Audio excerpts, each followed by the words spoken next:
မိကုံးလေးတွေဖြည့်ကြည့်အောင်ဗျာထောင်တလားတဲ့အမျိုးသားတွေလို့ erection ရလားဆိုတော့သူကသူ erection မရပါဘူးခင်ဗျာ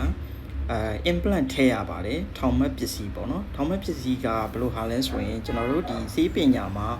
ဒီပန်းတီပန်းညူအမျိုးသားတွေအတွက်ထုတ်ထားတဲ့ implant ဆိုတာရှိတယ်ပေါ့နော်သူက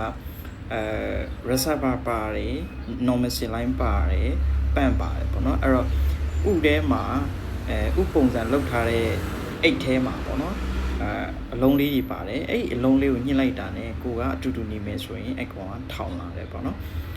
ပြန်ပြီးတော့ဘယ်လိုပြောခလုံးမဖြုတ်မချင်းအကောင်ကမပြော့သွားဘူးပေါ့နော်အဲ့ဒါထောင်အောင်လုပ်တဲ့နည်းပေါ့နော်နောက်တစ်ခုကတုတ်ထွက်သလားဆိုတော့တုတ်မထွက်ပါဘူးခင်ဗျာဒီပုံစံတူပဲရှိပါတယ်တုတ်မထွက်ပါဘူးတုတ်မထွက်ရင်ဘယ်လိုပြီးမလဲဆိုရင်မိကွန်ထက်လာမယ်ပေါ့နော်ပြီးမြောက်တာကတော့ကျွန်တော်တို့ဒီငကိုရှိရင်ဆွဲအင်္ဂါမှာပါတဲ့ nerve story နဲ့ချိတ်ဆက်ထားတဲ့အတွက်ပြီးမြောက်တာကတော့ပြီးမြောက်ပါတယ်ခင်ဗျာနောက်တစ်ခုဥကဘယ်ရရတယ်လဲဆိုတော့အစစ်ဥမပါပါဘူးခင်ဗျာပုံစံတူပုံစံမျိုးဒီအမျိုးသား